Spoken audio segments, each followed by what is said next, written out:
Գյուղատնտեսության նախարարությունից հրահանգ է իջեցվել մարզերին, տեղերում հեշտագրել գյուղացիներին, որպեսզի ներկրված բարձրորակ պարարտանյութը ձեռք բերեն կանխիկ վճարելով։ Իսկ մի քանի օր է գյուղապետարանների մուտքին այս բովանդակությամբ հայտարարություններ են փակցված։ Ազոտական պարարտանյութ ստանալու համար ցուցակագրված շահառուները այս անգամ հրավիրվում են գյուղապետարաններ հետ ստանալու համար ավել վճարված 500-ական դրամները։ Մեկ ամսից հանրապետություն կներկրվի ազոտական պարարտանյութի նոր խմբականակ, որը ինչպես Շիրակի մարզպետարանի համապատասխան վարչությունից էին վստահեցնում, գյուղաբնակներին տրամադրվելու էր մեկ պարկը 6000 դրամով։ Այնինչ գյուղացիներից հավաքագրվեց 6500 դրամ գումար։ Մարզպետարանի գյուղվարչությունում կատարված թյուրիմացություն են համարում, նշելով, թե ծրագրում փոփոխություններ ավելի ուշ են կատարվել։ Այսօր համայնքում, եթե նախկինում անգամ մի լումա ավել հավաքագրված են եղել, այդ հավաքագրված գումարները հետ է վերադարձվելու օգտագործողին։ Չնայած շատ եզակի դեպքեր են դրանք,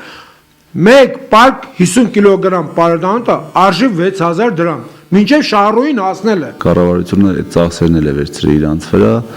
հիմի ժողովրդին, ով իրանց տեղյակ ենք բայ, որ իրանց 500-ական դրամներ ամեն պարկի համար հետ են տանում, մոտավորապես 10 օրվա կտրվածքով, մարդել կա այսօր ասում է թող գումարը մնա, եթե հնարավորություն կա, կարողացաք պարարտանյութ ավելացնել, փոխարենը պարարտանյութ կարող ենք տալ։ Տեղափոխումը պետք է կատարել պետության միջոցներով եւ բարձում եւ տեղափոխումը մենք արդեն 10 օրվա ընթացքում հետ ենք վերադարձրել այդ լրացուցիչ 500 դրամ հավաքված գումարը։ Ազոտական պարարտանյութ ձեռք բերելու ցանկություն ազատանցիներից քչերն են հայտնել։ 1300 տնտեսություն ունեցող համայնքից կառավարության ծրագրից օգտվելու հայտ ներկայացրել են ընդամենը 400-ը։ Պատճառն այն է, որ համայնքաբնակներից շատերը գյուղատնտեսությամբ զբաղվելը հեռանկարային չեն համարում։ Գյուղապետի խոսքերով այս ոլորտում անելիքներ շատ կան, որպեսզի գյուղացին դարձյալ նվիրվի հողին ու նախկին եռանդով աշխատի։ Կառավարության հիշալ ծրագիրն էլ ուշացած է համարում։ Որովհետև այսօր գյուղատնտեսությունը ակին դժվարությունների մեջ է, մենք նախկինից փորձ ունենք, որ հենց վրացական պարարտանյութը գալիս էր վագոններով, այնտեղ տոննայով էին բաց թողում, այնտեղ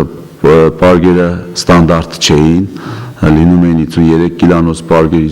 լինում են 51, լինում էր 46-48 կիլանոց պարկեր, եւ տոննայի պարագայում այնտեղ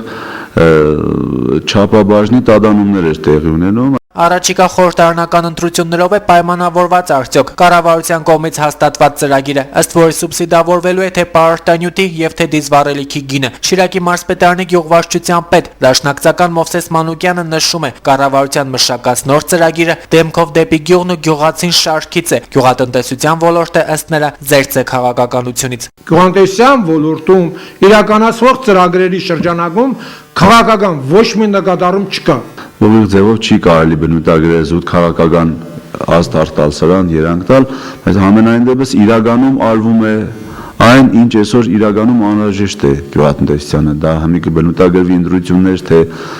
նվիրվածություն ուղիղ ձևի կապ գյուղատնտեսության հետ, նայած ով ինչ ձևի կբնութագրի։ Նշենք, որ Ուկրաինայի Հանրապետությունից նախատեսված է Հայաստան ներկրել 25000 տոննա ազոտական պարարտանյութ։ Առաջնահերթության կարգով պարարտանյութը նախ կհատկացվի Արմավիրի եւ Վայոց ձորի մարզերին, իսկ ծրագրի շարունակության մասին այս պահին գյուղվարչությունում տեղեկություններ չունեն։